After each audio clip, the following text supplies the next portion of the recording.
On va commencer. On va se lancer. Alors, c'est parti. Bonjour à toutes et à tous derrière vos écrans. On vous voit un tout petit peu, en tout petit, mais on vous imagine et en tout cas, on est très contente que vous soyez là. Merci beaucoup. Alors, je rappelle que cet événement est organisé dans le cadre de la série 2022, qui est la semaine de l'entreprise responsable et inclusive. Donc, c'est toute une semaine d'événements co-organisés par l'AFMD, qui est l'Association française des managers de la diversité, en partenariat avec le MEDEF.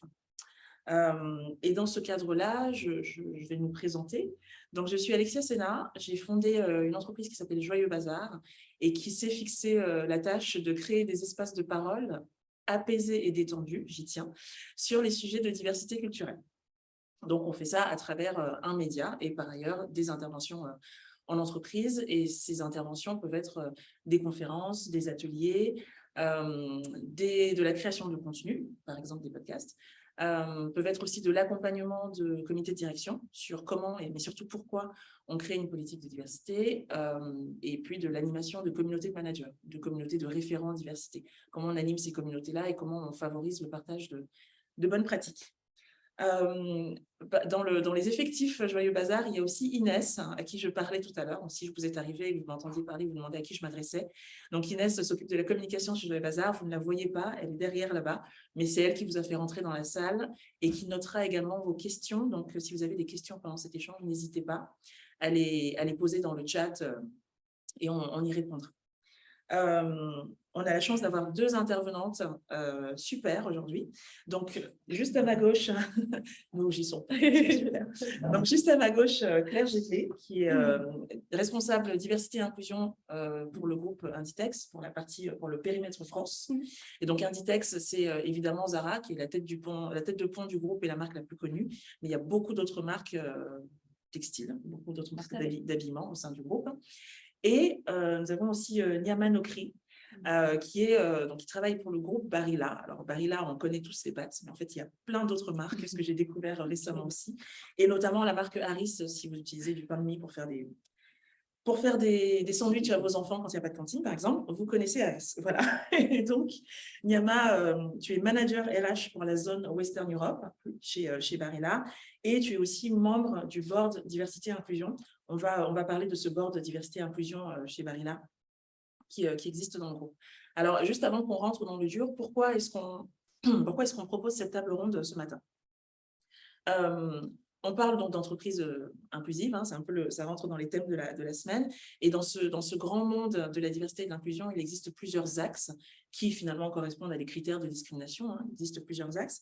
Et la diversité culturelle est un peu le parent pauvre dans ces axes-là. En tout cas, ce n'est pas celui par lequel en France on commence, parce que pour plein de raisons historiques, culturelles, réglementaires, on peut être un peu inconfortable quand il s'agit de parler de ces sujets. Donc, on s'est dit que c'était le bon moment de mettre ça sur la table, d'autant plus qu'à côté de cet inconfort, il y a des attentes de la société, notamment des plus jeunes, qui sont très fortes. Il y a des crispations aussi, on va revenir un petit peu dessus, identitaires sur notre époque qui sont très fortes. Donc, il faut d'autant plus en parler, mais en trouvant le bon moyen d'en parler pour ne pas créer ou aviver des tensions. Donc, on va parler de tout ça.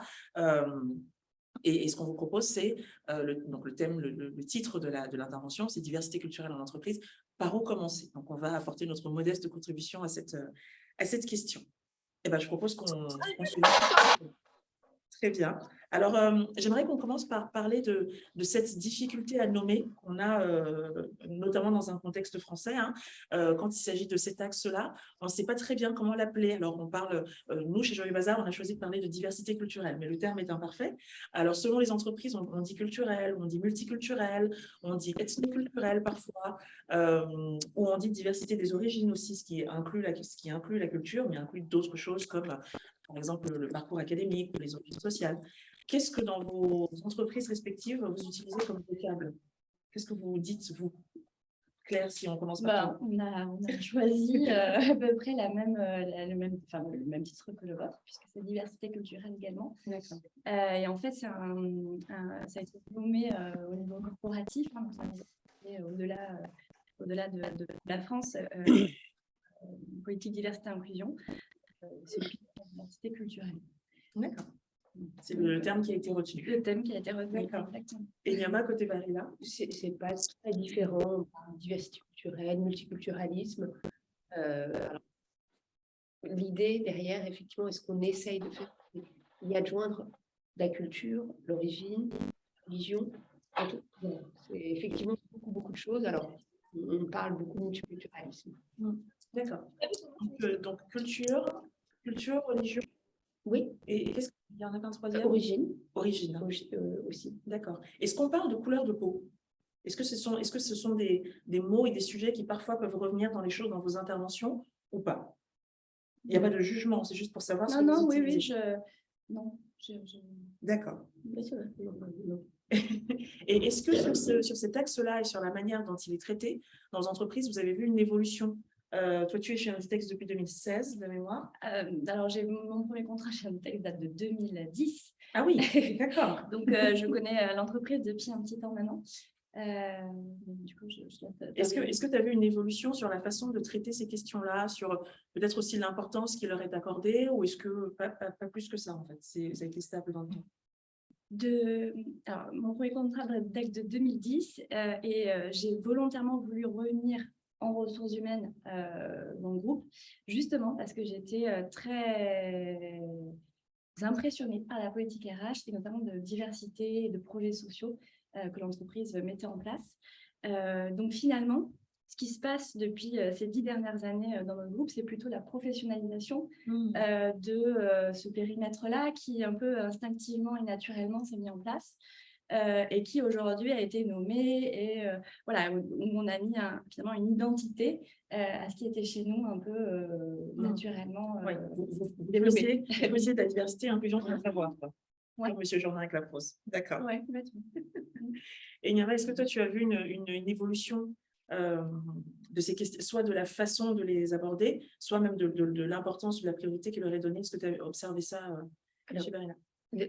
C'est vrai que, en tout cas chez Barilla, ce que j'observais depuis maintenant 10 ans que j'y suis, c'est vrai qu'il y a des équipes multiculturelles, et on en a toujours eu. Par contre, l'évolution positive que j'en vois, c'est que c'est en termes de discussion. Je vous donne un exemple.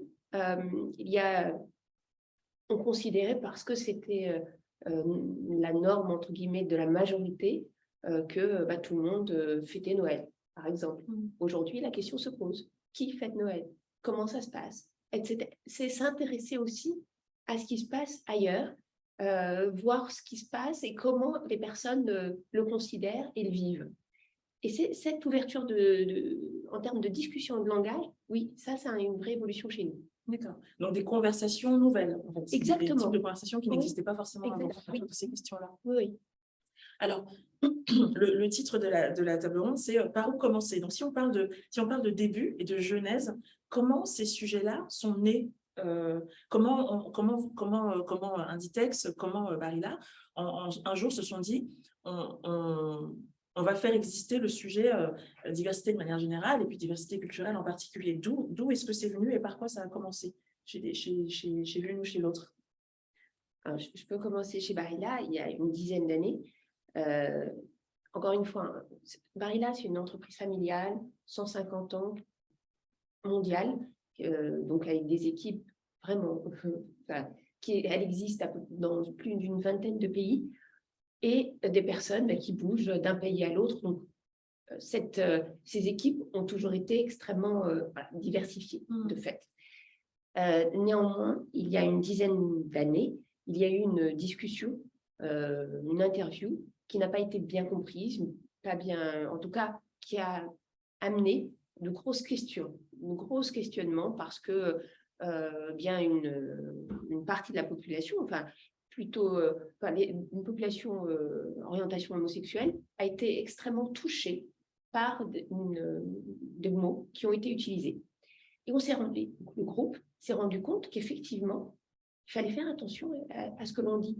Il y a des choses que l'on faisait très naturellement, mais que les mots utilisés avaient leur importance et qu'il fallait écouter. Là, les ERG, donc des personnes qui se sont organisées en groupe de parole, ont été créés, se sont Donc, mis en place. Les ERG, je précise juste pour les personnes qui nous écoutent, parce qu'elles ne savent pas en fonction de leur profil, les ERG, c'est Employee Resource Group, et c'est des groupes, alors, en France, c'est compliqué de dire groupe communautaire, parce que tout de suite, ça devient un peu compliqué. Mais en tout cas, c'est des groupes affinitaires et c'est des groupes d'employés qui décident de se réunir pour parler et pour agir sur un certain nombre de sujets. Et donc, vous, si je comprends bien, la genèse, ça a été une crise un peu au sein de l'entreprise. Et vous avez décidé de mettre en place donc, ces ERG, ces groupes d'employés. D'accord. Et est-ce qu'au départ, les premiers ERG étaient plutôt, justement, on travaillait plutôt sur l'orientation sexuelle, parce que c'était un peu de là qu'était partie la crise, ou est-ce que très rapidement, est-ce que dès le début, il y a eu plusieurs axes? Alors, il y a eu le premier groupe qu'on appelait à l'époque Voce, sur effectivement l'acceptation et la diversité liée à l'orientation sexuelle, mais très très vite, il y a eu de nombreux autres groupes, type effectivement diversité multiculturelle, égalité homme-femme, enfin, en tout cas sur le genre, etc., etc. Ça a été très rapide. Et au-delà de ça, parce que c'est important que ce soit des groupes actifs, il y a eu la mise en place d'un board, de la mise en place d'un responsable D&I group pour justement mener à bien ces actions et mettre en avant tout ce que faisait Barilla. Et encore une fois, ce que faisait Barilla, c'est important et c'est bien. Il n'y avait pas que ça. Il fallait continuer à réagir et à travailler. Alors, je m'appesantis sur les ERG parce que ça n'est pas si courant que ça. Ça existe plutôt dans des entreprises internationales, et dans les entreprises franco-françaises, c'est plutôt rare, ces groupes d'employés. Comment est-ce que, tu as commencé à le dire un petit peu, mais comment est-ce que vous êtes organisé? Donc, il y a des groupes qui sont relativement indépendants, autonomes, j'imagine. Et du coup, quel est le rôle de ce board D&I dont tu as parlé? Comment ça s'organise? Donc, les employés, les ERG, donc employés au sur le groupe, se créent en fonction d'un besoin qu'on entend.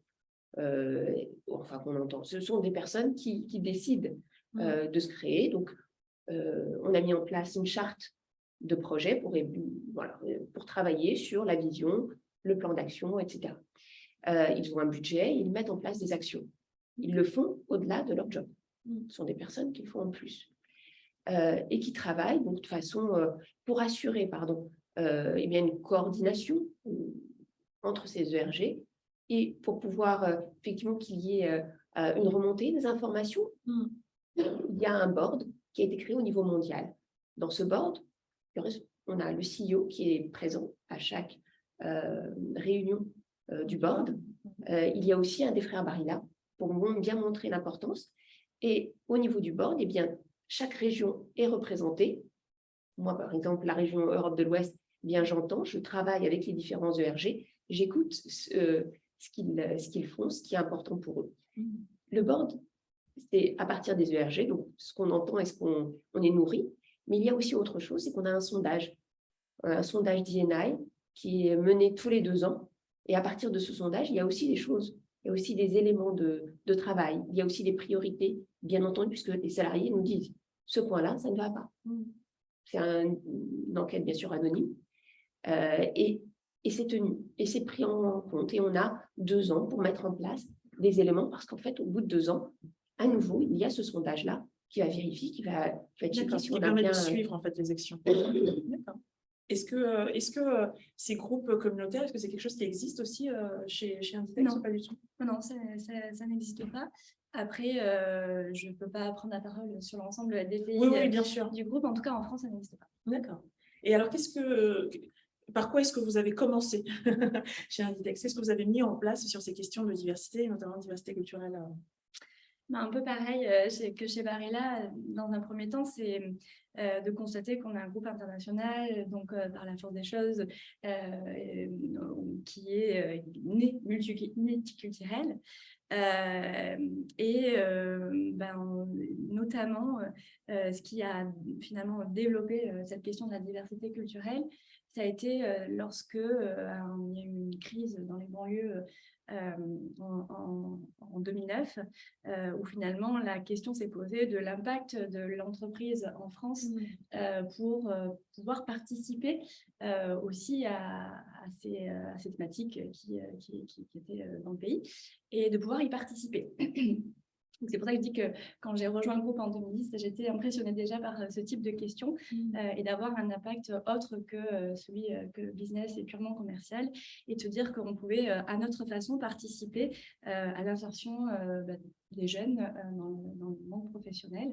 Et donc c'est dans ce cadre-là que à cette époque est né un projet d'insertion, d'inclusion de jeunes très éloignés de l'emploi, toutes les personnes qu'on ne souhaiterait pas avoir en entreprise et qu'au contraire, on embauche et qu'on forme et qu'on accompagne sur plus de 8 semaines de formation pour une insertion durable dans l'entreprise. Et voilà, donc ensuite, on a quasiment 100% de mobilité interne dans nos magasins. Donc voilà, certains ont eu ensuite des parcours en entreprise qui sont riches, d'autres pour lesquels parfois ça a moins bien marché, mais en tout cas ça a eu l'opportunité de donner un CDI en 35 heures. D'accord.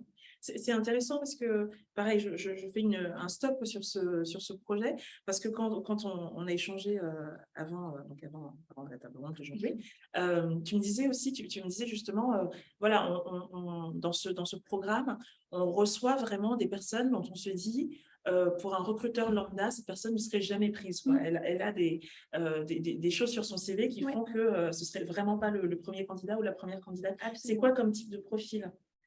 Donc on a ciblé les jeunes, hein, puisque l'objectif c'était d'être vraiment un tremplin dans la vie active.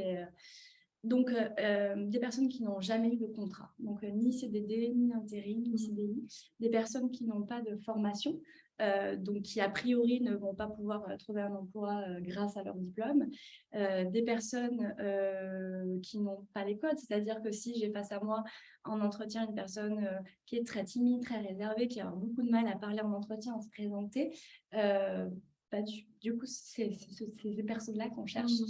Sinon, quand on fait ces entretiens, on les oriente à ce moment-là vers nos entretiens classiques, puisqu'on considère que ces personnes ont la capacité de se présenter et de prouver leur Donc, c'est intéressant, c'est-à-dire que le point de départ pour chacune de vos entreprises, ça a été une crise. Alors, ça ne veut pas dire, pour répondre à la question par où commencer, ça ne veut pas dire qu'il faut d'abord mettre le feu à la boîte et ensuite mettre en place quelque chose en faveur de la diversité culturelle. Ce n'est pas ce qu'on est en train de dire. Mais en l'occurrence, ça a été, alors, chez Barilla, une crise interne, avec des solutions aussi qui sont relativement internes, de dire, on va donner une voix, c'était ça, hein, Vautier, on va donner une voix à un certain nombre de groupes pour défendre un certain nombre de sujets de diversité et inclusion.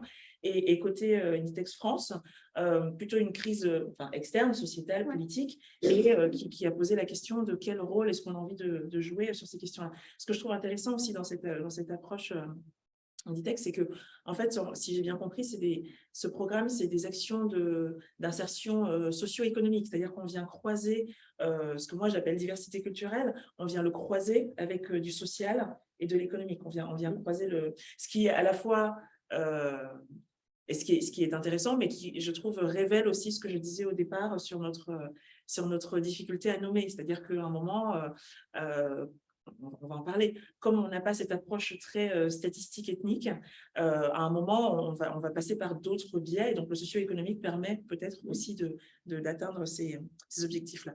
Alors, on a parlé de la genèse, comment c'est né et quelles sont les premières actions qui ont été mises en place, donc avec ce programme et puis les ERG chez Barilla. Aujourd'hui, j'imagine que la boîte à outils, parce que c'est aussi ça l'objectif de notre table ronde, c'est d'alimenter les personnes qui nous écoutent en outils, en méthodes, en choses que vous avez pu voir dans les groupes, dans vos entreprises actuelles ou avant d'ailleurs.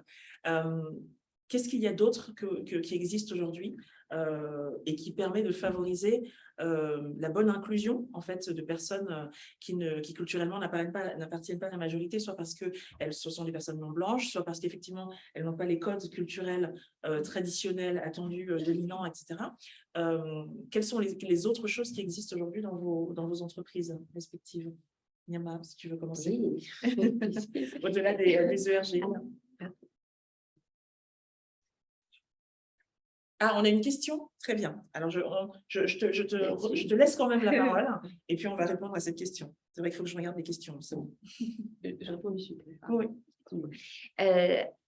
Alors, juste pour répondre, je reviens juste en arrière. Donc, on a parlé des ERG. Un point sur Barilla, parce qu'effectivement, cette fameuse crise a permis à Barilla de se poser et de se dire qu'est-ce que l'on veut faire en fait. Quel est notre rôle en interne, en externe? Qu'est-ce qu'on veut faire? Ce que l'on veut faire, c'est s'assurer qu'il n'y ait aucune discrimination en interne. Ça, c'est la base. Et d'ailleurs en externe. Mais déjà, que nos employés se sentent à l'aise, bien, et puissent travailler sereinement et efficacement et puissent grandir chez nous. Et en externe, quel est notre rôle par rapport à notre environnement? Qu'est-ce que l'on peut faire? Parce que dans notre environnement, il va y avoir les salariés de demain, les managers de demain, et c'est tout simplement notre rôle, notamment quand on fait de l'alimentaire, eh bien on a un rôle aussi social. Et je reviens aux outils, c'est l'objectif, c'est de se dire, dans ces cas-là, comment aider à la fois nos collègues en interne et qu'ils trouvent aussi des valeurs et ce qu'ils trouvent aussi qu'ils se retrouvent aussi par rapport à leur rôle vers l'externe, les managers et l'ensemble finalement des personnes qui travaillent avec nous pour nous. Donc pour ça, bien sûr, des formations, des projets, des séminaires, des activités liées à des associations comme mentorer des réfugiés, mentorer des jeunes, un certain nombre d'activités qui sont disponibles et au travers duquel on fait un peu notre rôle, on joue et on participe en interne et en externe et on apprend. Alors, tu as parlé de formation. Pareil, je fais un stop là-dessus. Alors, je ne vais pas être redondante avec... on a organisé une table ronde déjà il y a 2 jours et qui parlait pour le coup de management inclusif et qui s'appesantissait vraiment sur la question de la formation. Mais il y a une espèce peut-être de contradiction, en tout cas apparente, entre être ouvert à la différence, qui est quelque chose de très humain, et puis la formation, qui est quand même un truc plutôt technique. Donc, de quel type de formation est-ce que tu parles? Quel type de formation est-ce que vous avez mis quel type de formation vous avez mis en place? Alors, c'est des formations du type, des exercices, c'est se remettre et comprendre quels sont nos biais, les stéréotypes que l'on a. D'accord, sensibilisation aux biais et aux stéréotypes. Exactement, mais c'est plus que de la sensibilisation puisqu'on on a des cas pratiques et on se met en situation exactement. Donc pour moi, c'est plus que de la sensibilisation, on n'écoute pas simplement. C'est pas ça l'idée, c'est de se remettre en question, de dire ok, comment mieux travailler les uns avec les autres, comment se remettre en question et avancer là-dessus. D'accord. Alors, avant qu'on continue la liste de ce qui existe chez Barilla et qu'on regarde aussi ce qui existe chez Inditex, je fais effectivement un point sur les questions parce que jusqu'ici, je n'ai pas tenu ma promesse. J'avais dit qu'il y aurait des questions et qu'on les écouterait. Puis voilà. Donc, première question de Sydney qui dit « J'ai une question, une demande de précision en tout cas, concernant l'organisation chez Barilla. Est-ce que l'entreprise facilite la participation aux ERG pour les salariés qui le souhaitent ou est-ce que c'est du temps en plus ?» Ou est-ce que c'est du temps qui vient en plus des missions et des heures de travail contractuelles? Alors aujourd'hui, c'est des missions qui viennent en plus. Qui viennent en plus. Ensuite, on discute avec son manager, bien entendu. Et pour faire en sorte que ce soit bien valorisé, parce que c'est important, c'est du temps, pour un certain nombre de personnes, eh bien, c'est inscrit aussi dans les objectifs, par exemple. Parce que c'est valorisé, parce que c'est important, parce qu'on travaille pour l'avenir de l'entreprise quand on le fait. Donc, ça veut dire, pour que je ne suis pas sûre de... parce que je pense que c'était aussi ça dans la question de Sydney. Est-ce qu'aujourd'hui, quand on est membre d'un ERG, c'est parce qu'à un moment, justement, c'est rentré dans un objectif, dans les objectifs de la personne, ou est-ce que c'est parce qu'on l'a souhaité? Est-ce que c'est sur une base de volontariat que se créent et se remplissent les ERG, ou est-ce que, voilà, il faut, sur chaque strate, qu'il y ait des gens qui y soient, et donc le manager, la manager, incite, propose. C'est absolument sur le volontariat, sinon ça ne peut pas marcher. Ok. Donc, si je comprends bien, ce que tu dis, c'est, moi, je me dis, tiens, dans mon entreprise, dans mon centre de production ou dans mon équipe commerciale, Barilla, j'aimerais bien créer un groupe dédié aux questions de diversité culturelle. Je crois qu'il s'appelle Inclusivo chez vous. Voilà, j'aimerais bien créer un ERG Inclusivo. Donc, je vais le faire sur mon temps extra boulot. Et néanmoins, assorti d'une conversation avec mes N+1 parce que on sait que ça va prendre du temps. Il y a des jours où je ne pourrais pas, il y a des pauses déjeuner où je serai en réunion, etc. Donc, on en discute et éventuellement, on le fait rentrer dans les objectifs pour ne pas être pénalisé, entre guillemets. Et puis, c'est quelque chose, encore une fois, hein, qui est un peu ni pénalisé, mais au contraire, c'est Oui, valorisé. pour le valoriser. D'accord, très bien, c'est clair. Une autre question de Leslie qui demande bonjour Nyama, comment vous conciliez l'approche sectionnelle des ERG. Donc, j'ai parlé de l'ERG Inclusivo qui est sur ces questions de diversité culturelle. On a vu qu'il y avait des ERG LGBT+, donc il y a plusieurs sujets comme ça. Comment vous conciliez donc cette approche sectionnelle et une politique inclusive d'ensemble, plus globale? C'est le rôle du responsable d'INI régional. C'est effectivement discuter avec les différents ERG, organiser des réunions tous ensemble, travailler aussi en équipe, parce qu'effectivement, il y a des sujets qui se retrouvent, en tout cas qui sont liés parmi les différents ERG, que les ERG mènent. Il y a ce point-là. Le deuxième point, c'est qu'on partage un plan d'action annuel, donc on se retrouve, chacun partage ses priorités, c'est important que les autres les entendent. Et le troisième point, c'est qu'on essaye d'avoir quelques partenariats importants, étroits, avec quelques grandes associations avec lesquelles on peut travailler différents sujets. Donc, c'est quoi, par exemple, comme partenariat? Par exemple, FAS est un des partenaires. Sur des aspects, c'est sur des aspects plutôt LGBT? Me semble. Non, c'est multiculturel.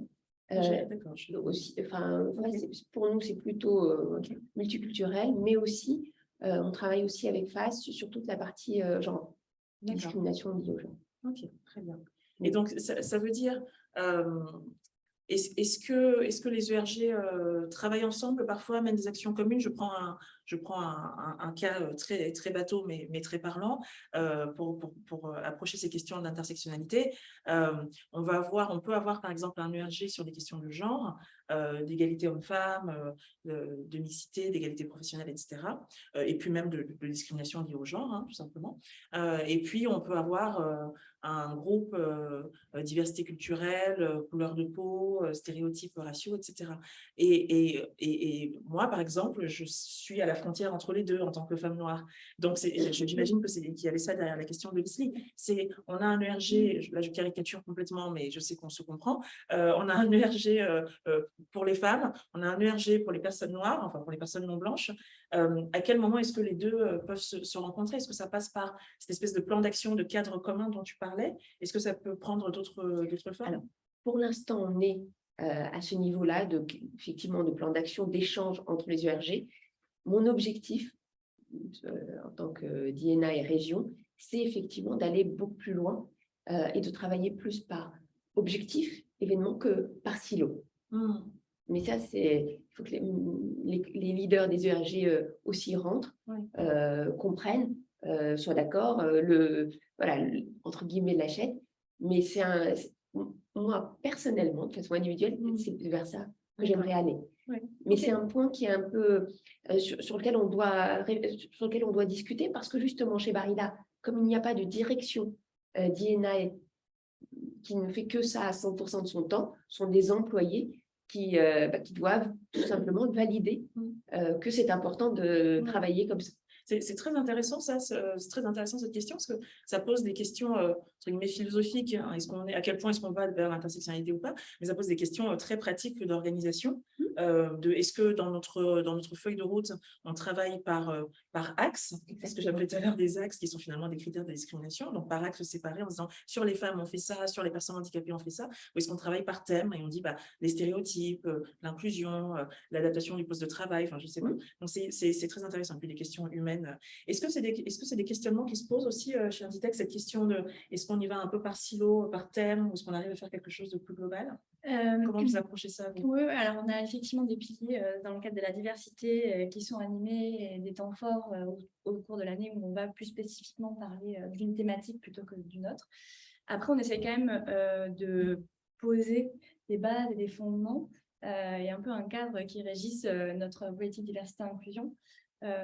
Et notamment, on va commencer par un bien vivre ensemble et une acceptation et une reconnaissance de toutes les diversités, quelles qu'elles soient. Finalement, parce que c'est ça, en fait, la question, c'est si on fonctionne par silo, c'est une question de diversité. Donc, acceptant l'ensemble des diversités, qu'on soit une femme, quelle que soit l'orientation sexuelle, notre diversité, nos goûts, préférences culinaires. Oui, donc c'est un cadre commun. Hein, chez Barilla, c'est la même chose, hein, si j'ai bien compris. C'est un cadre commun, un cadre général, diversité-inclusion. Et ensuite, vous travaillez par thème et par axe, quoi. Okay. Donc, on est sur ce que Leslie appelait l'approche sectionnelle, plutôt. OK. Et une question. Yama, tu suscites plein de questions, c'est encore pour toi. Une question de Claudia. Les ERG chez Barilla sont-ils des groupes non mixtes ou incluent-ils aussi les alliés? Alors, c'est une excellente question. Oui, nous, aujourd'hui, à Barilla, en tout cas à Barilla France et région de l'Europe, nous n'avons pas d'alliés aujourd'hui. Nous avons les ERG et donc les personnes qui travaillent et qui font partie de ces ERG. Certains ont 1 heure à consacrer tous les 6 mois, d'autres beaucoup plus de temps en fonction de leur envie. Mais il n'y a pas ce point, il n'y a pas d'alliés chez nous. Alors, quand tu dis il n'y a pas d'alliés, pour qu'on soit bien clair, ce rôle-là. Ah, d'accord. C'est-à-dire qu'il n'y a pas un rôle qui existe d'allié. Il y a un ERG avec ses membres. Mais je pense que j'imagine que la question de Claudia, c'était de savoir, par exemple, le groupe Inclusivo, est-ce qu'il ne réunit que des personnes non blanches? Ou est-ce qu'on peut être une personne blanche, mais alliée, c'est-à-dire qui estime qui soutient la cause, qui se sent concerné, si ce n'est au premier chef, au second, et qui intègre quand même le groupe? Ah oui, oui, complètement. Encore une fois, hein, c'est l'ensemble des employés qui sont volontaires pour travailler sur effectivement une thématique. Donc, et un type de discrimination. Donc, il n'y a pas de... il n'y a pas... Oui, il ne faut pas être concerné au premier chef pour rentrer dans l'équipe. Il faut être intéressé. Exactement. Très bien. Question de Jocelyne, je pense. Pourquoi n'existe-t-il pas une direction D&I, donc diversité et inclusion, dédiée au sein de Barilla? Est-ce envisageable à moyen terme? Alors, c'est effectivement une décision du groupe Barilla. Barilla considère qu'il y a effectivement des valeurs communes, pas de discrimination, travailler sur les biais, sur les stéréotypes, puis ensuite, c'est aux employés de faire porter leur poids. Comment chacun peut se sentir encore plus à l'aise pour faire son job? Comment il le sent ou comment pour lui l'environnement serait encore plus bienveillant, etc., etc. C'est un choix. C'est un choix du groupe Barilla. Mais si j'ai bien compris, il y a les ERG donc, qui sont autonomes. Il y a le board qui est également constitué, donc toi tu en fais partie, qui est constitué de personnes qui font ça également en plus de leur job, mais qui ont ce rôle de coordination des ERG. Et il y a un directeur ou une directrice D&I qui est à plein temps? Alors, ce n'est pas à plein temps qui fait ça. D'accord, qui fait ça en plus. Très bien. Donc, la question de Jocelyn est tout à fait pertinente. Très bien, parfait. Alors, je reprends le fil. On a fait une grande digression, mais qui était très intéressante parce que c'était une digression pour répondre aux questions. Et je pense qu'on a soulevé des points importants sur, notamment le fonctionnement très concret des ERG, parce qu'encore une fois, ce n'est pas très répandu en France. Et particulièrement sur l'axe culturel, ça peut crisper. C'est-à-dire que les groupes de femmes et les réseaux de femmes en entreprise, donc maintenant, sont devenus quelque chose d'assez classique. Mais à l'époque, les premiers qui se sont créés, ça a quand même crispé un peu. Ça veut dire quoi ce truc? Vous vous réunissez entre nanas, vous parlez de trucs de nanas, c'est pas très compliqué. Et aujourd'hui, vous arrivez en disant, on va faire un groupe qui va être dédié à une meilleure intégration des personnes non blanches au sein de notre... Même si vous l'ouvrez à tout le monde et que ce n'est pas un groupe non mixte, ça peut crisper un petit peu. Donc, c'était, je pense, nécessaire de revenir sur comment ça fonctionne et comment ça se passe. Donc, on était en train de faire un petit inventaire des mesures qui sont mises en place chez l'une et chez l'autre. Donc, on parlait de formation. Et tu as bien souligné la distinction que tu fais entre formation et sensibilisation, notamment sur les questions de biais et de stéréotypes. Est-ce qu'il y a d'autres choses, d'autres outils, d'autres actions que vous mettez en place pour avancer sur ces sujets-là? Alors, il y a l'année dernière, l'année d'avant, nous avons mis en place aussi, alors c'est une conférence, mais un peu particulière sur le langage inclusif. Ce que je veux dire, c'est pourquoi particulière? Parce que l'objectif, c'est demander, on a demandé, et ça a bien marché en plus, à des salariés de se retrouver en petits groupes, donc pour partager ce qu'ils vivent aussi. Parce qu'on a tous, je pense en tout cas, tous été touchés à un moment ou à un autre par des biais, par des... Voilà. Donc, c'est partagé. L'idée derrière cette conférence, c'est qu'à un moment, on se dise, tout simplement, faut parler. Soit moi, je parle en disant, tu m'as dit ça, tu as fait ça, voilà comment je l'ai pris. Et à l'autre, est-ce que tu as bien compris pourquoi j'ai fait ci ou j'ai dit ça? D'accord. Okay. Donc, c'était des ateliers en petits groupes et, si j'ai bien compris, centrés sur la question du langage. C'est-à-dire, quand tu t'adresses à moi, quand tu m'envoies un mail, quand tu me parles, qu'est-ce qui peut être peut-être un peu choquant ou est-ce qu'il peut y avoir de la friction pour moi? Exactement. Ça, Et alors, l'idée du langage, puisque c'est le langage inclusif, nous avons eu différentes conférences, l'une portée sur le handicap, l'autre sur le multiculturalisme, sur la diversité, enfin, multiculturalisme, diversité culturelle, et une dernière sur le genre. C'est intéressant parce que, en fait, alors, je prêche là pour ma paroisse, mais créer des espaces de parole, c'est vraiment ce qu'on essaye de faire. Donc, arriver à réunir des personnes et à poser ces sujets-là sans que, encore une fois, sans que l'entreprise prenne feu tout de suite, c'est notre objectif. Et passer par la question du langage, en fait, permet de révéler plein d'autres choses. Tu as dit, je prends un exemple volontairement enfin, parlant et peut-être polémique, mais voilà, tu as dit black et tu n'as pas dit noir et ça m'a touché, mais je ne comprends pas pourquoi ça te touche, ça fait 15 ans que je dis ça, bah, ça m'a touché parce que blablabla. Ah bah, moi je disais ça en pensant ça, mais bon écoute, si tu veux, ou alors écoute, je trouve qu'on en fait un peu trop, mais en tout cas on a le cadre pour parler de ça, pour échanger, et pourquoi la personne, elle se dit, bah, en fait j'y avais jamais pensé, mais si ça t'arrange, on fait comme ça, ou pourquoi la personne elle se dit, bon, ça me saoule un peu et je ne comprends pas, mais bon, si tu insistes, je ferai peut-être un effort. Mais le premier pas, c'est vraiment d'arriver à en parler. Donc, je trouve ça très intéressant. Si on continue notre inventaire à la Prévert, est-ce qu'il y a des choses des choses qui existent chez Inditex France qui n'ont peut-être pas encore été évoquées, que vous avez mises en place de votre côté? C'est un peu de la même façon que ce que vous dites.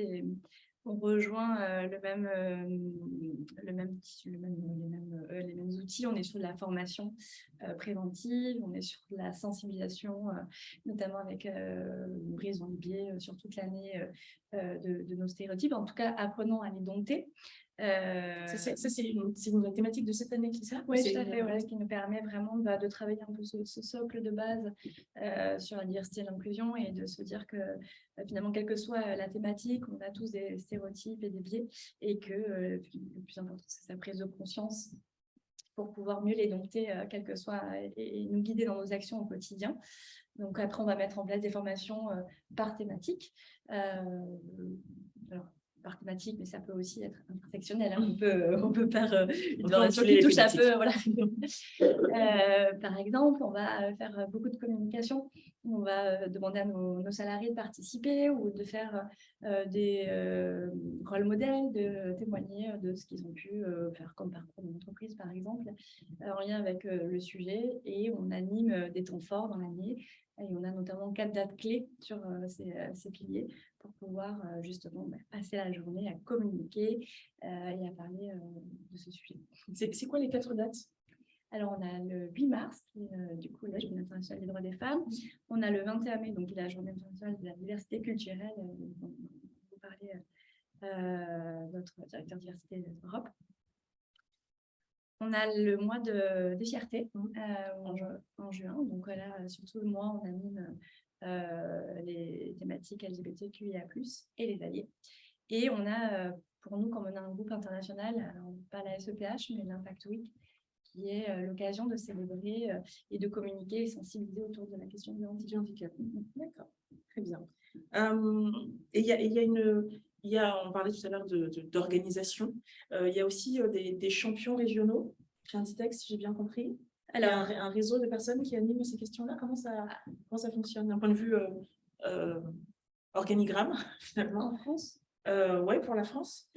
alors après, je travaille avec l'ensemble des RH et des responsables de magasins, mais aussi des salariés, puisqu'on va avoir des formations pour l'insertion de tutorat, au tutorat de la diversité.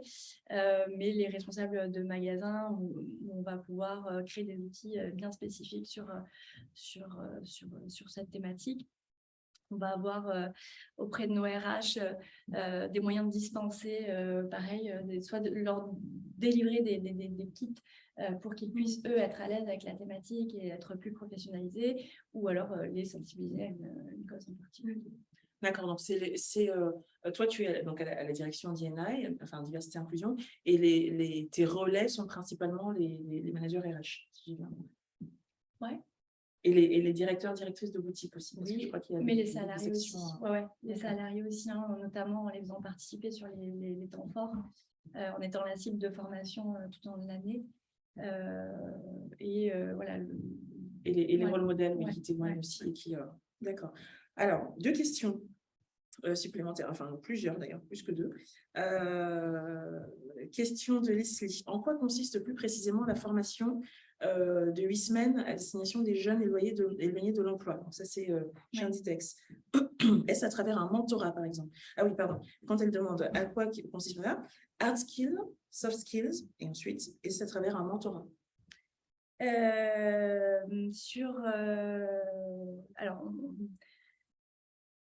on est sur à la fois au départ une création de collectif. Donc l'objectif, c'est de vraiment créer un groupe donc de ces 14 jeunes qui sont éloignés de l'emploi. Et puis au fur et à mesure des années, avec le contexte politique, on a aussi beaucoup de jeunes réfugiés politiques. Et donc on a un point de départ, création du collectif. Voilà. Après, en fonction aussi de chacun, de son histoire et de son vécu, on a vraiment cet objectif de créer ce groupe.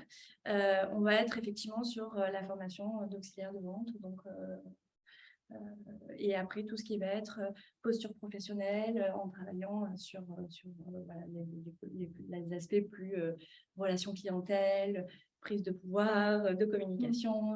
Oui, la posture et puis les codes aussi. On parle de Absolument. diversité culturelle, ça passe beaucoup par les codes. En fait, tout ce qui est non dit, et dans des métiers de vente, des métiers de contact, c'est encore plus vrai. Donc, tout ce qui est non dit, mais qu'il faut quand même savoir, tout ce que, voilà, comprendre ce que le client dit, mais surtout ce qu'il ne dit pas. Oui, puis comprendre l'entreprise, hein, parce que c'est aussi ça, hein, de donner les codes, c'est les horaires, un cadre, un droit du travail, des choses à respecter qui sont incompressibles et sur lesquelles on ne peut pas négocier. Donc, ça fait partie aussi de notre rôle pendant tout ce programme de formation, mais aussi bien voilà, donner des orientations en lien avec les assistantes sociales ou autres pour qu'ils puissent se trouver un logement.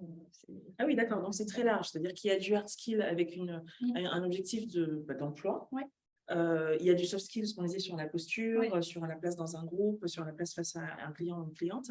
Et puis, il y a un soutien très concret qui est apporté aussi à cette personne-là en termes d'insertion finalement dans la société. Les orientations. Oui, un minimum des orientations. Ouais. Et donc, Leslie demandait, est-ce que ça passe aussi par un mentorat? Oui, alors on a des tuteurs, hein, effectivement, des tuteurs qui leur sont dédiés et qui sont formés et sensibilisés à ce projet. D'accord. Question de Josiane qui s'adresse, je pense, à vous deux. Est-ce qu'il y a une mixité culturelle au sein de vos comités de direction? Et si oui, quel est le pourcentage? C'est extrêmement précis. Hein. Moi, je ne serais pas en mesure de vous communiquer. Non, mais sur le pourcentage, si vous ne le savez pas. Mais aujourd'hui, sur Inditex France, est-ce que tu as une idée sur le CODIR? Est-ce que tu sais nous dire à peu près s'il y a une mixité un peu beaucoup de têtes? Est-ce que tu penses est-ce que tu dirais qu'il y en a une, qu'il n'y en a pas? Je sais que c'est très compliqué. Enfin, c'est très compliqué. A priori, ça dépend comment on le définit. Après, c'est vrai que oui, déjà, voilà. On va être extrêmement concret au risque de ne pas être forcément politiquement correct. Mais si on regarde les photos de vos comités de direction, est-ce que vous diriez qu'en termes de ratio de personnes blanches versus non blanches, et je sais, vous allez me dire, mais il y a plein de gens dont on ne sait pas, il y a des gens qui sont au milieu entre le blanc et le non blanc, et c'est pour ça que j'ai dit on caricature vraiment beaucoup. Mais est-ce qu'aujourd'hui, il y a une mixité ou pas tant que ça? Tout ceci reste entre nous. Oui, moi, je peux répondre. Oui. Oui. Qu'est-ce que tu dirais, Niama? Sur la France, oui. Sur la France, oui.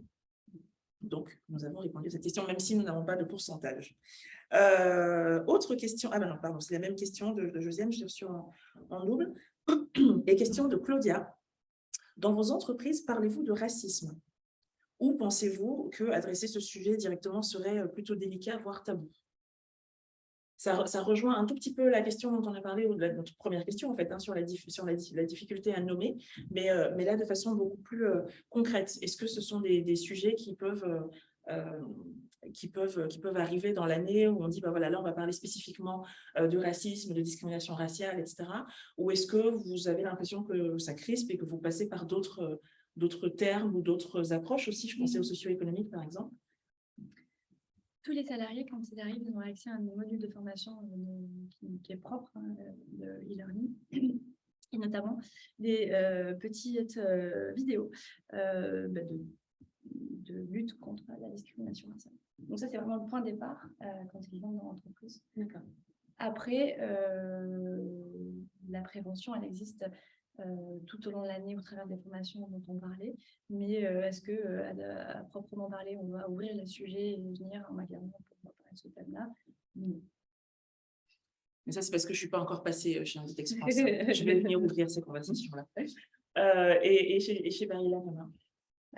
Chez Barilla, alors il y a un certain nombre de choses, d'actions qui ont été menées, notamment dans certaines usines, sur la discrimination raciale. C'est vrai qu'on n'en parle pas beaucoup, mais on en parle comme on parle de tout type de discrimination. En fait, ça fait partie de toutes ces discriminations qui n'ont pas lieu d'être au sein de Barilla. Par contre, 2023 va un cran plus loin, parce que le groupe Inclusivio l'a décidé, pas moi, pour effectivement proposer et mettre des mots dessus, en disant on a besoin, selon eux, et c'est bien, d'une session de formation sur le multiculturalisme et autour de ça, et derrière ça, il va effectivement parler de discrimination. Sur la culture. Oui, donc c'est intéressant, c'est-à-dire qu'on parlait d'évolution un peu, de comment aussi ces politiques-là et la façon dont elles sont menées dans vos entreprises respectives ont évolué au cours de l'année. Et donc là, ce que tu dis, c'est, nous, on a une politique D&I générale et on parle de couleur de peau comme on parle d'orientation sexuelle, finalement, on couvre tout. Mais là, il y a un focus qui va être donné et avec davantage de conversations sur ces questions-là, parce que l'ERG, donc le groupe d'employés qui est en charge de ces questions-là, estime qu'il y a un besoin. Exactement. Et donc, c'est une orientation. Et il va déployer cette formation. Ils sont absolument autonomes là-dessus. Très bien. Question, j'ai plein de questions. Question d'Annie. Comment est-ce que vous intégrez le bagage culturel des Français d'origine étrangère? C'est pointu la question. Peut-être qu'il n'y a pas de sujet, il n'y a pas de. Mais je pense que typiquement, je pense à Inditex France avec. Tu disais tout à l'heure que vous avez dans ce programme d'intégration de jeunes de plus en plus de personnes qui sont réfugiées aussi, donc qui arrivent avec. On parlait de codes, qui arrivent avec des codes. Alors là, c'est pas des Français d'origine étrangère, j'imagine, puisque ce sont des personnes réfugiées. Mais comment est-ce qu'on intègre quand on parle de multiculturel, on parle aussi de double culture. Donc, je suis français, mais avec d'autres origines, et donc avec pas seulement une culture française traditionnelle, mais avec autre chose. Est-ce qu'il y a une place pour cette autre culture dans la manière dont vous intégrez vos employés? Et comment ça se traduit? Pardon, Ami, parce que je suis en train de développer ta question probablement plus loin que tu ne l'avais posée, mais je pose cette question parce que particulièrement sur des métiers de la vente, sur des métiers d'interaction, on est beaucoup sur des métiers de code aussi. Quel type je caricature, pardon, mais quel type de vêtements je vais vous proposer, quel type comment ça s'appelle, de couleurs je vais vous dire combien, comment est-ce que je vais m'adresser à vous, comment est-ce que je vais vous dire que ce pantalon-là, peut-être pas, mais un autre. Ça, ce sont aussi des codes, et ce sont des choses qui parfois sont liées aussi à notre culture. Est-ce que vous avez déjà eu des cas où vous recrutez quelqu'un, un collaborateur, une collaboratrice, et vous vous dites, il va falloir ajuster 2-3 choses parce que justement, par rapport à la manière dont on fait ça en France, là, il y a un autre bagage et voilà, ça peut friter un petit peu. Sur l'aspect professionnel, en tout cas, je n'ai pas d'exemple où on s'est dit... Alors, après, peut-être que... En fait, je réfléchis en même temps à la question. Je dirais que dans le programme de formation, on partage énormément sur la culture réciproque des personnes qui sont dans le groupe. Et c'est un moyen vraiment de partage et de découverte de l'un et de l'autre, puisque c'est du coup un groupe très multiculturel. Après, en magasin, là, c'est vraiment le rôle du manager et du tuteur, du coup, et qui pourrait nous remonter ce type de situation. Et si ça devait exister, ça dépend quelle forme ça prend. Est-ce que c'est une forme d'une maladresse et auquel cas ça se travaille et ça se réoriente? Est-ce que c'est en lien avec potentiellement une politique de diversité d'inclusion et c'est des thèmes sur lesquels on serait pas en accord avec nos valeurs d'entreprise et auquel cas là il y a une tolérance zéro sur ça, je pense. Voilà. C'est la première chose quand on s'est parlé, donc il y a 2-3 jours, c'est la première chose que vous m'avez dit. Le premier mot, ça a été... Alors nous, il y a une tolérance zéro. Ouais. Okay. Ouais, ça c'est dit et redéfini et répété. Et c'est vrai que et nos salariés, c'est vraiment quelque chose sur lequel on est intraitable. Il y a une tolérance zéro sur les aspects discriminatoires. Donc, si ça devait être en lien avec la discrimination, effectivement, ce ne serait pas admissible. Après, si c'est une question de posture professionnelle, ça se travaille avec tous les outils qui sont les nôtres. Est-ce que Niama, tu veux rajouter quelque chose sur cette intégration du bagage culturel des Français d'origine étrangère? Alors, moi, je peux parler en tout cas de mes collègues de tous les jours qui sont basés au siège. Il n'y a pas de sujet, je crois. En tout cas, je n'ai pas l'impression que ce soit un sujet parce qu'on a des collègues qui viennent de partout.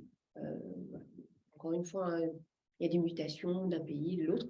Donc, en fait, savoir d'où on vient, quelles sont les différentes parties de notre les différentes cultures, et puis origine sociale, origine universitaire, école, etc.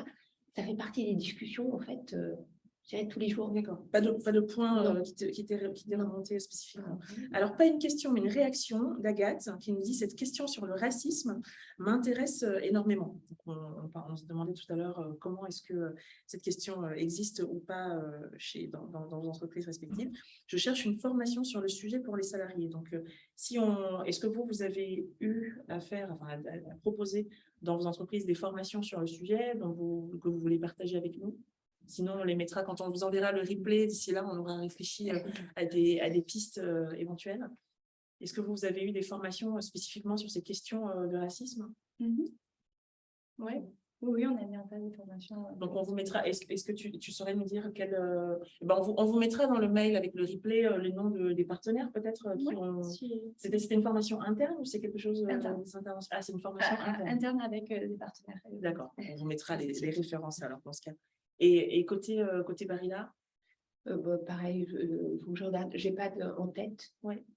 Et puis j'imagine qu'il va y en avoir d'autres puisque c'est d'accord, en 2023. Question de Marion. 1 an après l'intégration des jeunes éloignés de l'emploi, quel est le taux de réussite? Combien de jeunes sont encore là, sont encore chez vous? Et quels sont les facteurs clés de réussite dans les cas où les personnes sont restées et où ça s'est bien passé? Eh bien, donc le programme existe depuis plus de 10 ans. Donc, on a plus de 70% de ces jeunes qui ont été issus de ce programme, donc plus de 300 personnes, plus de 70% qui sont toujours en poste. Donc, on a à peu près un turnover de 30%. Et s'il y a réussite, eh bien, aujourd'hui, typiquement, au printemps, j'ai discuté avec... c'est plus du coup un jeune issu de ce programme, mais il est arrivé dans l'entreprise via ce programme et qui est aujourd'hui directeur de magasin. Donc, c'est les plus hauts postes en magasin qui est cadre responsable sur ce magasin. Et qu'est-ce que ce serait, d'après toi, les facteurs clés de réussite? Qu'est-ce qui fait que vous avez ce taux? Parce que j'imagine que dans les 30% qui sont partis, il y a entre guillemets de l'échec, il y a des personnes pour lesquelles le programme n'a pas fonctionné, mais il y a peut-être des personnes qui ont fait un bout de temps et qui finalement sont parties ailleurs. Donc les facteurs clés de réussite, qu'est-ce qui fait que d'après toi le programme fonctionne? déjà un CDI en 35 heures. Tu veux dire le fait que vous proposiez un Dès le CDI départ, aux oui, personnes dès le départ. dès le prise de poste. Voilà, l'objectif, c'est de l'insertion durable. Donc, d'avoir un CDI en 35 heures dès le premier jour de formation. Et puis, on est sur un projet qui est pris au plus haut par notre directeur général. Donc, forcément, c'est une volonté de la direction. Et pas moi, diversité inclusion toute seule qui mettra Qui en place rame. ce programme. Et puis, il y a une formation de 8 semaines. Donc, il y a un cadre, il y a un suivi. Voilà, on ne peut pas juste dire on vous recrute, on vous met en magasin et puis vous êtes formé par votre responsable. Je pense qu'au bout d'une semaine ou deux, on perdrait certainement les personnes au fur et à mesure parce que voilà, il n'y a pas la création de ce collectif, de ce cadre et de cet accompagnement qui font qu'on puisse à minima professionnel. C'est très intéressant. Moi, je relève deux choses importantes là, dans ce que tu as dit. La première qui est évidente, parce que tout le monde me le dit, mais quand même qu'il faut ressouligner, c'est le soutien de la direction. C'est le soutien au plus haut. Et tu précisais tout à l'heure, Niama, que dans le board diversité inclusion, il y a une personne de la famille Barilla aussi qui vient siéger, qui peut-être n'a pas de fonction opérationnelle dans le groupe, mais en tout cas qui vient pour cette question-là. Et ça fait écho aussi à la question de la formation pour le management inclusif. Donc, c'était la table ronde d'avant-hier, où Raphaël Lalo d'Ubisoft disait le fait d'avoir une personne de la direction qui vient aux formations et qui reste jusqu'au bout, symboliquement, c'est extrêmement important. C'est important parce qu'en venant, elle va forcément apprendre des choses, mais c'est important pour tous les managers qui se disent qu'ils sont déjà inclusifs, qu'elles sont déjà inclusives, et qu'elles savent déjà, et qu'elles ont fait 300 formations déjà, qu'elles sont au courant. Ce n'est pas de la mauvaise volonté, mais il y a ce côté, j'ai un temps contraint, et finalement, j'ai déjà entendu parler des biais et des stéréotypes, donc je ne vais pas aller à la formation. Et le fait d'avoir le N plus infini qui lui vient, c'est quand même extrêmement important. Et le deuxième point, c'est, oui, quand tu parlais du suivi, alors ça, c'est une conviction forte qu'on a chez Joyeux Bazar, c'est que je pense que les entreprises dont on peut penser qu'elles n'en font pas assez sur ces questions de diversité culturelle, moi, je ne pense pas que les gens soient foncièrement méchants, mauvais et réfractaires. Enfin, je veux dire, il y en a un ou deux, mais comme partout. En revanche, je pense que la question de comment on fait, et entre la bonne volonté de se dire, bah, tiens, on accueille une personne, voilà, un jeune qui sinon n'aurait jamais trouvé, je vais l'avoir dans mon magasin, ça va être super, et se retrouver face à la personne qui a effectivement des codes extrêmement différents des siens, sachant qu'on a un magasin à faire tourner, hein, on a une boutique à faire tourner, il y a des cadences, etc.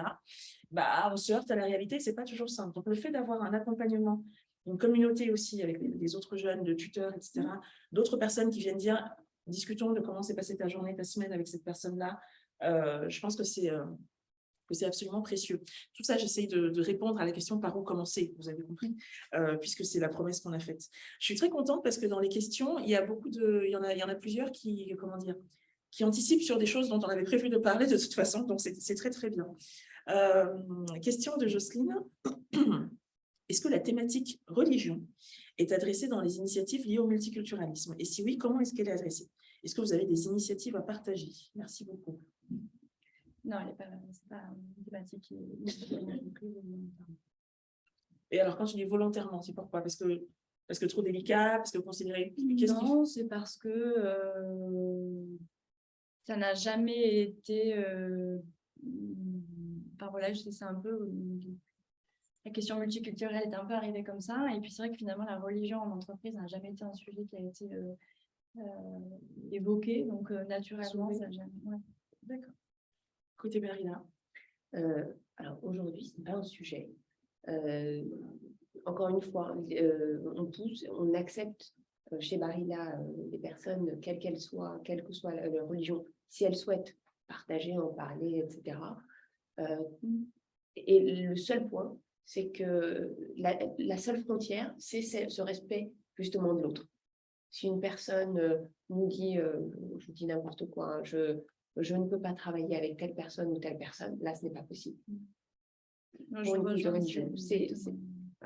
Alors, pardon. Non, je rejoins, en fait, c'est exactement ça, c'est que, en fait, dès lors que ça devrait être un sujet de tension, on intervient, mais après, ça fait partie de la diversité de nos équipes.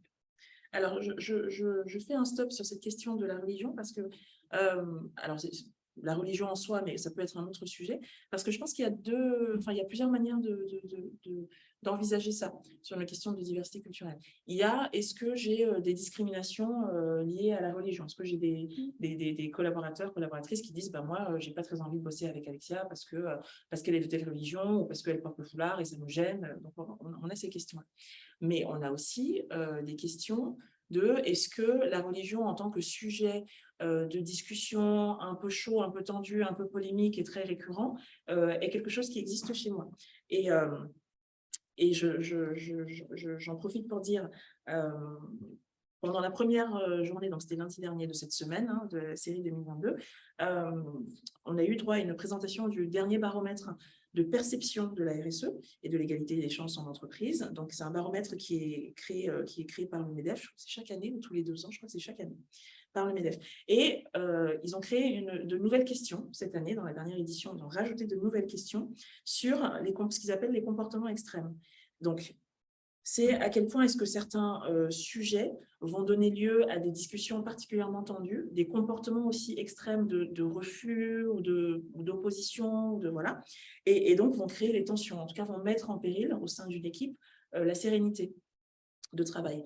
Et donc, parmi les types les thématiques de comportement extrême, il y avait la religion, il y avait les théories complotistes, on est dans un monde post-Covid, dans un monde Covid, il y avait les modes de consommation, donc on parlait qu'est-ce que je mange pas, et à quel point je dis que c'est inadmissible parce qu'à la cantine, il faudrait que ce soit bon. Et voilà. Et donc, ça a été identifié, à tort ou à raison, on ne va pas rentrer dans cette polémique, mais en tout cas, il y a un certain nombre de sujets qui ont été identifiés comme de nouveaux sujets de tension en entreprise. Est-ce que ce sont des choses, moi je pense que l'entreprise n'est pas imperméable à la société dans laquelle elle se... donc est-ce que ce sont des choses que vous vivez, que vous ressentez, qui vous sont remontées aussi dans vos entreprises, la religion ou d'autres choses, mais est-ce que vous sentez ces crispations-là aussi? Oui, les tensions qui ont lieu notamment avec les élections présidentielles fait écho forcément et peuvent trouver place dans des moments de pause ou autres entre salariés. Après, effectivement, dès lors que ça dépasse le cadre de l'acceptable et de l'acceptation, ça passe chez nous et on est sur le coup, c'est quelque chose qu'on sanctionne très rapidement. Ça nous a permis de mettre en place des formations justement de gestion et de prévention des risques discriminatoires. D'accord. Mais ça veut dire que vous avez des remontées de vos managers sur ces sujets-là? Parce que dans le baromètre, je ne me rappelle plus le nom de la personne du MEDEF qui le présentait, mais elle expliquait que ce sont des sujets sur lesquels il y a très peu de remontées. C'est-à-dire que quand on a posé les questions aux personnes, on leur a demandé « Est-ce que vous avez ces sujets-là » Donc, plutôt oui, plutôt non, un petit peu, beaucoup. Et on leur a demandé « Est-ce que vous avez est-ce que vous, en tant que manager, quand ça arrive dans vos équipes, est-ce que vous le signalez à la hiérarchie ?» Il y a très peu, j'ai en tête 2%, je relise mes notes pour ne pas dire de bêtises, mais il y a très peu de signalements. Et donc, elle disait, les managers face à ces réactions ne savent pas forcément comment réagir. Et du coup, le remontent très peu. Donc, est-ce que vous arrivez à avoir des remontées de personnes qui disent, voilà, j'ai une personne dans mon équipe, le dialogue est devenu impossible avec elle sur tel et tel sujet, ça arrive à remonter jusqu'à vous? Oui, vous êtes informé quand il y a des cas comme ça? Oui, il y a vraiment une communication qui est très transverse en fait et très accessible de tous les niveaux de direction. Il n'y a pas de pyramide, c'est vraiment très aplati. Et donc, généralement, ça finit toujours par les sujets remontent. Et si c'est le cas, et ça arrive, on a ces sujets en main. Et c'est pour ça aussi qu'on a mis en place cette formation pour pouvoir davantage professionnaliser et sensibiliser nos managers à ces questions si elles devaient naître et justement continuer à bien les orienter. D'accord. Et Niama, côté Barilla? Alors, côté Barilla, ce n'est pas un sujet. Est-ce que c'est parce que les managers n'osent pas monter? J'avoue que je ne sais pas. Mais aujourd'hui, je fais d'ailleurs un point avec les différents responsables RH qui m'ont confirmé qu'aujourd'hui, il n'y avait pas de sujet.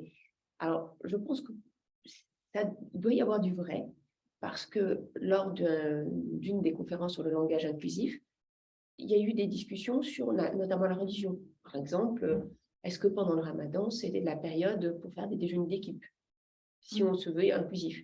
Et donc, l'idée, c'est de parler aussi en équipe et de savoir, de comprendre et de trouver d'autres moments, peut-être, parce que c'est important que l'ensemble de l'équipe, s'il y a un déj, je prends cet exemple, se sentent inclus.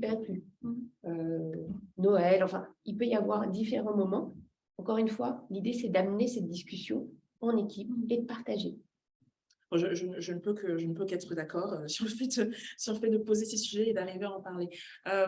Sur ces questions de crispation, je pense qu'elles sont liées à notre époque. Hein. Clairement, on a des montées des nationalismes partout. Voilà.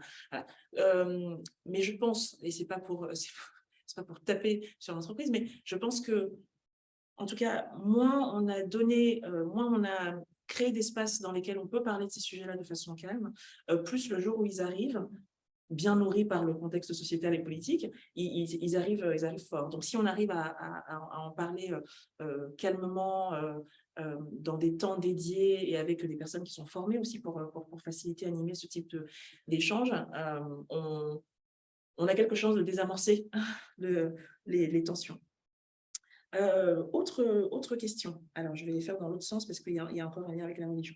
Donc, question de Marion. Je rebondissais sur l'échange en cours sur la religion. Du coup, pour être plus spécifique, les femmes voilées peuvent-elles travailler dans les entreprises des interlocutrices, pour l'interrogation, et attention, petite précision, à tous les postes, pour l'interrogation? En magasin, on a le port de l'uniforme. Donc, de fait, quand on rentre en magasin, il y a, quel que soit le style, le couvre-chef utilisé ou autre, on ne peut pas porter de couvre-chef. Est-ce qu'il y a un uniforme? D'accord. Effectivement. Après, au siège, ça poserait aucune difficulté. D'accord. Côté Barilla. Chez Barilla, il n'y a pas de barrière. La seule barrière, par contre, j'y pense, c'est la sécurité. Il ne faut pas qu'il y ait, si j'ai une robe trop longue ou si j'ai enfin, il ne faut pas qu'il y ait un risque en termes de sécurité quand on est en usine, par exemple. D'accord. C'est très intéressant et merci Marion pour cette question, merci pour vos réponses aussi. Ça me fait penser à un échange avec une ancienne DRH dans l'hôtellerie qui me disait la même chose. Alors, il y avait effectivement une question d'uniforme et donc elle disait les personnes arrivent, elles se changent et donc tant qu'elles n'ont pas pris leur service, elles sont dans leur vie privée sans uniforme. Donc on peut les croiser dans les couloirs de l'entreprise avec leur voile ou avec leur signe religieux, etc.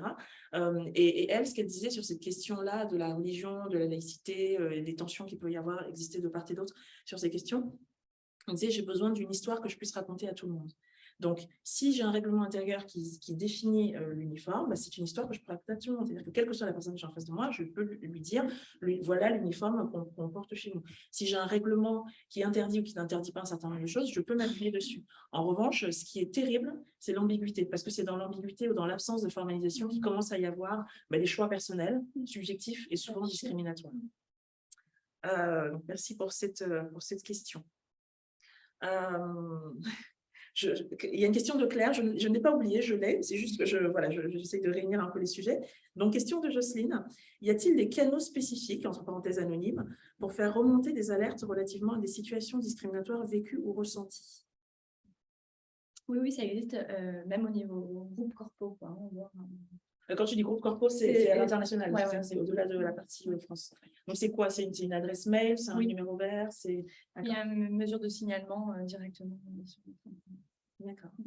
On a le même process. Ouais. Si on veut rester anonyme. Après, bien entendu, il y a le responsable RH, le manager, etc., qui sont là aussi pour écouter et prendre des décisions. Okay. Il existe donc une procédure, sinon, de lanceur d'alerte anonyme si on le souhaite.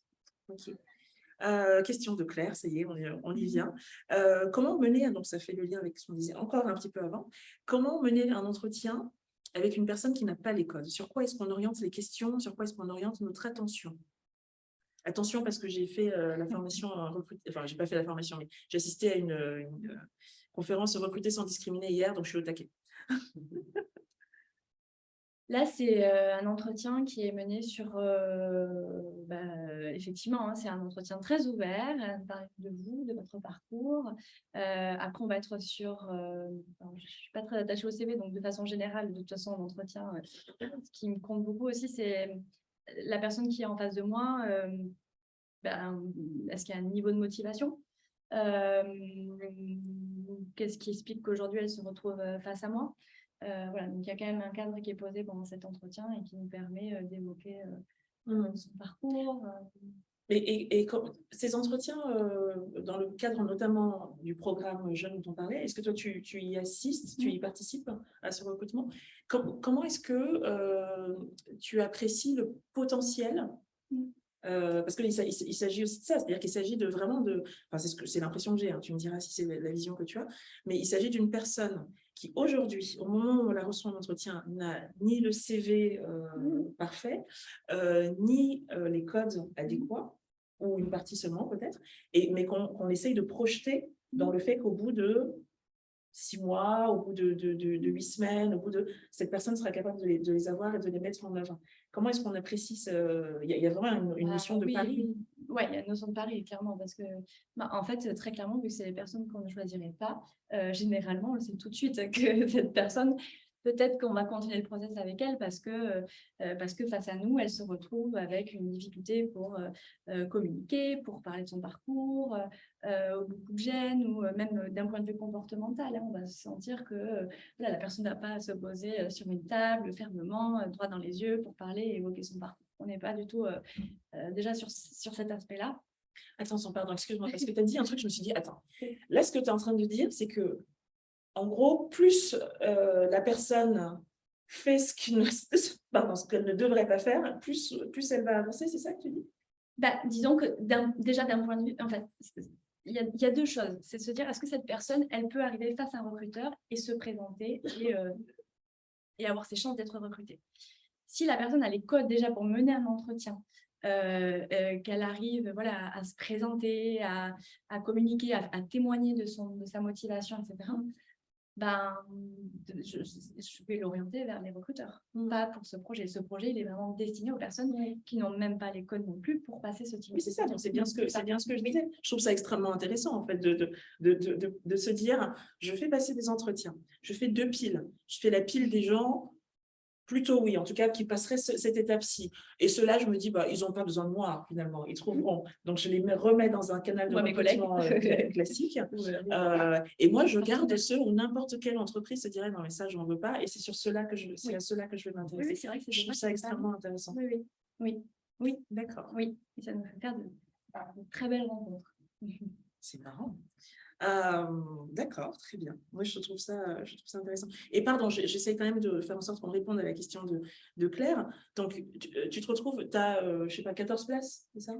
Oui, en une quinzaine. Sur une promo. Donc, tu as 15 places pour une promo. Tu te retrouves avec 30 CV de personnes qui donc ne cochent pas les cases et sont vraiment des personnes dont tu t'es dit elles trouveront de boulot nulle part, donc autant que ce soit chez nous et qu'on leur donne leur chance. Mais il faut quand même que tu sélectionnes. Ouais. Et là, ça va se baser sur quoi? Le collectif, on part quand même sur une formation longue où on va être un moment ensemble et on va beaucoup se voir. Donc, il faut aussi que le groupe marche. C'est-à-dire que il faut que l'un dans l'autre, on arrive à s'imbriquer et à se porter et à arriver à ce qu'ils soient en magasin et qu'on puisse lâcher la main à un moment donné.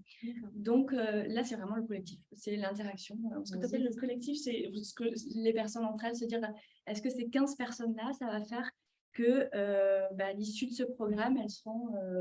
Oui, mais là, tu en as 30. Donc, ça veut dire, est-ce que ce que tu es en train de dire, c'est que tu vas essayer d'évaluer la capacité, le rôle, la place de la personne au sein d'un collectif.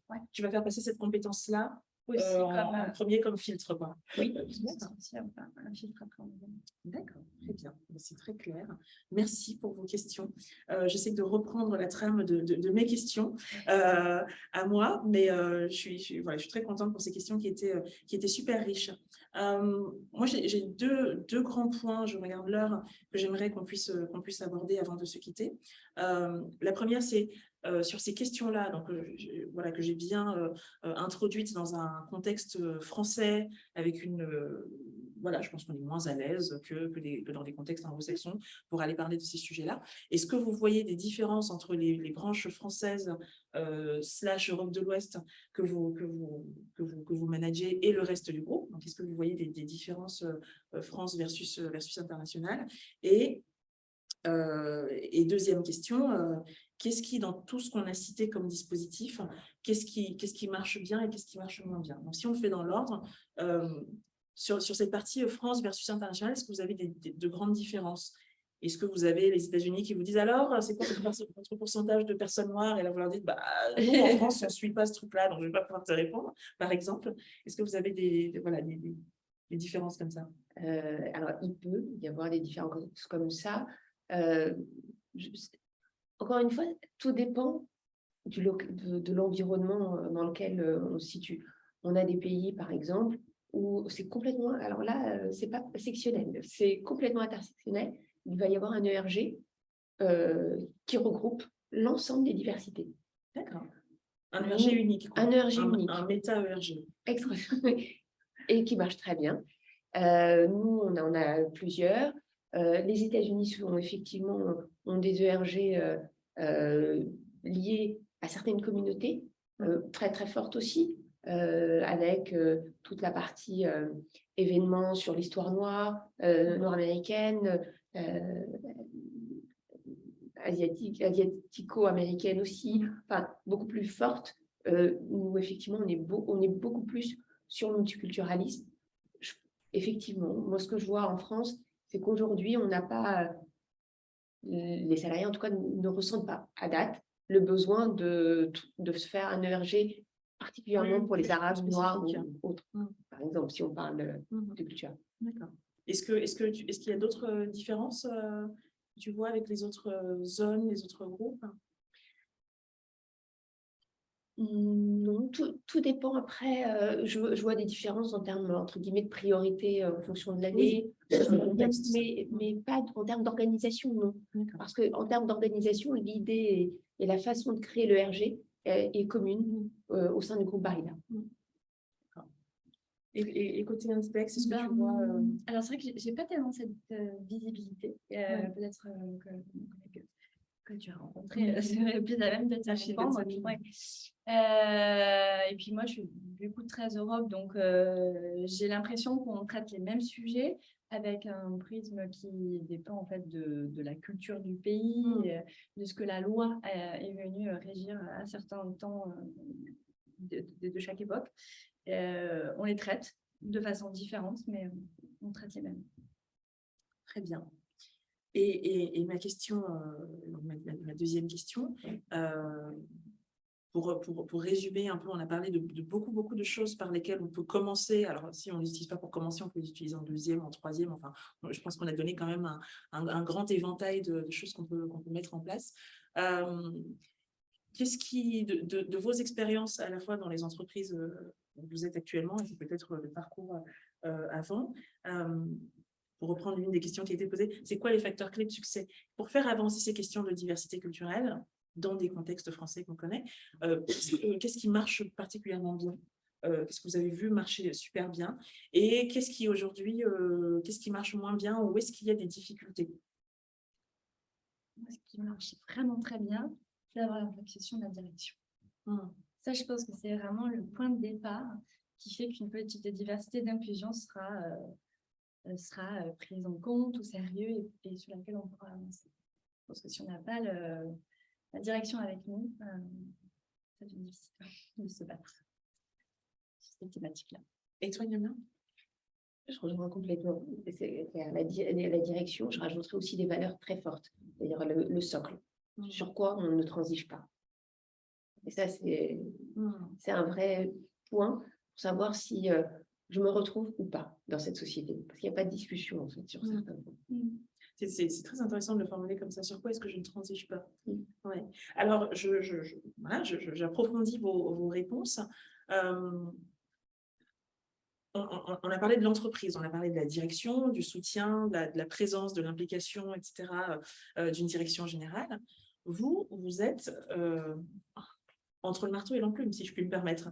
Donc, vous devez faire avancer ces sujets-là avec une direction générale au-dessus qui est alors soit déjà très convaincue, très active, très impliquée, et ça c'est super parce qu'elle vous pousse, elle vous donne des moyens et ça, soit pas forcément. Et puis même, parfois, on a une direction qui est très impliquée, mais on a, je reprends ce qu'on se disait il y a 2 jours sur notre table ronde, des managers qui n'ont pas le temps, qui disent bah, de toute façon ça va, je suis déjà inclusive, lâche-moi, ou qui disent bah écoutez, c'est votre sujet, hein, c'est un sujet RH et diversité inclusion, donc quand j'aurai un problème je vous appellerai, mais là pour l'instant vous voyez j'ai tout truc à faire.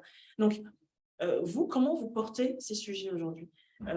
Comment vous les amenez, comment vous les faites éclore et grandir, et puis surtout concrétiser, à la fois auprès de vos directions respectives et puis auprès du reste de vos parties prenantes? Est-ce que vous avez en tant que responsable diversité et inclusion, est-ce que vous avez des trucs, est-ce que vous avez des tips qui peuvent être intéressants? Non, mais c'est vrai qu'ils peuvent être intéressants aussi pour les personnes qui nous écoutent, de se dire, moi, j'aimerais porter ce sujet-là, je me rends peut-être compte qu'il est délicat, qu'il est tabou, que personne n'a le temps, enfin bon, les freins qu'on connaît.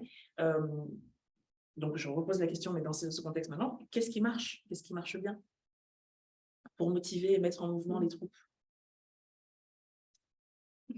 Vous pouvez dire rien, vous pouvez dire je suis désespérée, j'y arrive pas, j'ai fait la moitié de ma feuille de route, alors qu'on est en octobre. Ça, c'est toujours vrai, hein, parce qu'on se met toujours une feuille de route hyper ambitieuse, ça, c'est normal.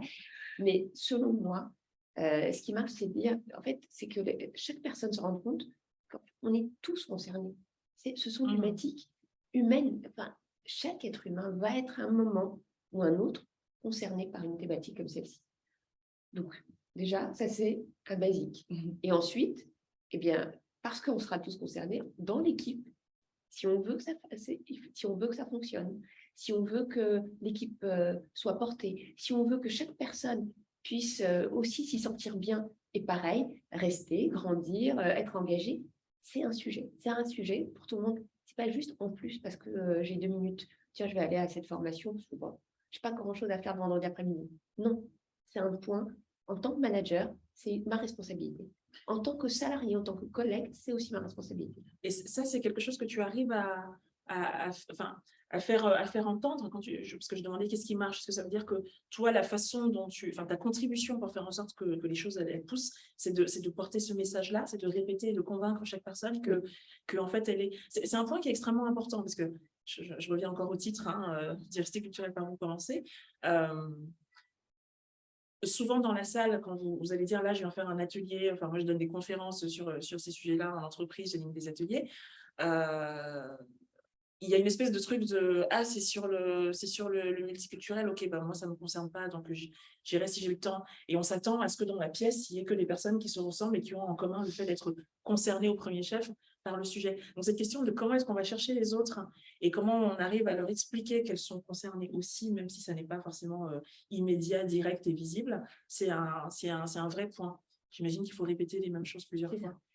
Et j'ai la chance, chez Barilla, encore une fois, exactement comme Inditex, on a une direction qui porte ces valeurs, c'est assez incroyable. Et par exemple, le CEO, quand il vient en France, souhaite prendre quelques minutes pour rencontrer les leaders des ERG, par exemple. Pour moi, c'est beaucoup, peut-être petit peu pour vous, mais c'est un grand pas pour moi. Mais c'est quelque chose qui est important. Lors de la convention nationale qui permet de partager la stratégie, c'est un sujet. Donc, voilà. Et c'est un sujet, en fait, pour la direction, et encore une fois, c'est un sujet pour tout le monde. Et toi, Claire, est-ce que tu as des trucs pour faire avancer ces sujets-là quand tu es face à une personne qui n'est pas très réceptive? Ça dépend. Après, je me dis stratégiquement. C'est tout à fait ce comment je l'aborde. Est-ce que je vais dire à cette personne, est-ce que je vais lui parler objectif, résultat, commercial? Est-ce que je vais lui parler RH, turnover, engagement? Est-ce que je vais lui parler... Voilà, je pense que j'essaye, en fonction de mon interlocuteur, d'adapter pour pouvoir finalement prendre conscience que la diversité et l'inclusion en entreprise, c'est un enjeu business, c'est un enjeu RH, c'est un enjeu à tous les niveaux de l'entreprise. Donc, hyper intéressant. Oui, c'est un enjeu multiforme et donc en fonction de l'interlocuteur, de l'interlocutrice, tu adaptes le stratégique. Bien vu. Super.